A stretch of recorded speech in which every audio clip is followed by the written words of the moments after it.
अस्सलाम वालेकुम viewers, getting started with C ICS part second का दूसरा लेक्चर। पहले लेक्चर में हमने प्रोग्रामिंग लैंग्वेजेस और उनकी टाइप्स के बारे में पढ़ा था। आज जो हमारा टॉपिक है वो है हिस्ट्री ऑफ सी लैंग्वेज। अब यहाँ पे पहला क्वेश्चन आता है कि जी हम हिस्ट्री जो है वो सी लैंग्वेज की ही क्यों पढ़ रहे हैं। तो ICS के पार्ट सेकंड के अंदर आपके सिलेबस के अंदर जो लैंग्वेज शामिल है जो आपने पढ़नी सीखनी है वो सी लैंग्वेज है। तो इसीलिए हम उसी की हिस्ट्री के बारे में जानते हैं कि आखिर सी कैसे डेवलप हुई, कब डेवलप हुई, किसने डेवलप की। तो इसका जो डेवलप सीन ये कब डेवलप हुई जी? डेवलप सीन 1972 में ये लैंग्वेज जो है वो डेवलप की गई। डेवलप हुई कहाँ पे?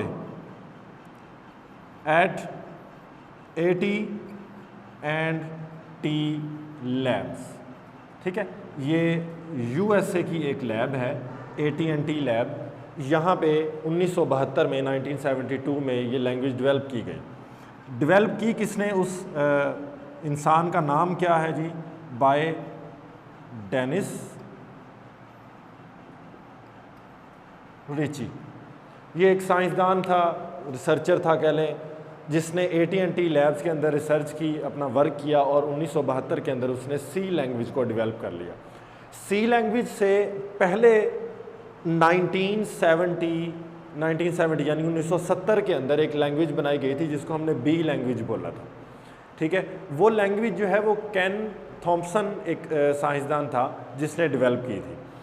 इसीलिए सी लैंग्वेज का जो फर्स्ट वर्जन था, जो सबसे पहला वर्जन था, उस वर्जन का नाम था K&R-C लैंग्वेज। ठीक है, ये K&R-C लैंग्वेज इसको इसलिए कहा गया है क्योंकि केन थॉम्पसन और रिची यानी डेनिस रिची जो है उनके नाम से इस सी लैंग्वेज का नाम रखा गया। ये इसका अर्लियर वर्जन था। मैं इधर लिख भी देता हूँ ताकि आप भूल ना जाएं। Earlier version. ठीक हो गया। ये थी सी लैंग्वेज की हिस्ट्री। और सी लैंग्वेज को डेवलप किया गया एप्लीकेशन सॉफ्टवेयर बनाने के लिए। फिर इस सी लैंग्वेज को सबसे पहले जिसका बेसिक काम था वो था कि यूनिक्स ऑपरेटिंग सिस्टम के साथ इसकी वर्किंग करवा के तो इसको जो है वो मज़ीद ऑपरेटिंग सिस्टम बनाया जाए, मज़ीद सॉफ्टवेयर बनाया जाए। ये इसका बेसिक काम था। और इसी के साथ साथ हमारा जो आज का दूसरा टॉपिक है ये तो हिस्ट्री होगी और ये सिर्फ आपकी याद दहानी के लिए है। इसमें कोई इस तरह की ख़ास बात नहीं है कि जो आपने ज़रूरी याद रखनी है। सिर्फ ये कुछ डेट्स हैं और आपने नेम याद रखना है कि किसने ये डेवलप किया। दूसरा जो हम टॉपिक आज डिस्कस करेंगे वो है जी source code versus object code. ठीक है जी, ये दो चीज़ें हम आज डिस्कस करने वाले हैं, source code and object code. It is also called source program. ठीक है जी, और इसको हम ऑब्जेक्ट प्रोग्राम भी बोलते हैं।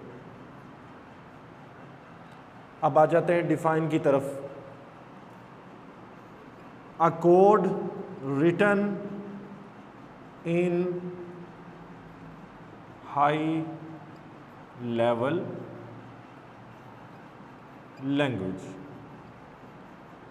कोई भी कोड, कोई भी प्रोग्राम जो हाई लेवल लैंग्वेज के अंदर लिखा गया होगा वो सोर्स कोड कहलाएगा। कोड जो होगा उसकी सिंपल जो है वो translated form of source code. ठीक है, जब आप सोर्स कोड को ट्रांसलेट कर देंगे लो लेवल लैंग्वेज के अंदर यानी मशीन लैंग्वेज के अंदर तो वो ऑब्जेक्ट कोड बन जाता है। ठीक है, ये आपका किसी भी लैंग्वेज के अंदर लिखा गया हो सकता है, वो सी हो, वो C++ हो, वो जावा हो। ठीक है, ऑब्जेक्ट कोड जो होगा ये सिर्फ मशीन लैंग्वेज के अंदर होगा। तो इसमें एक पॉइंट हम और ऐड करते चलें, वो ये होगा कि easy to ह्यूमन, ठीक है। और ये क्या होगा, इजी टू मशीन, ठीक हो गया ये इधर,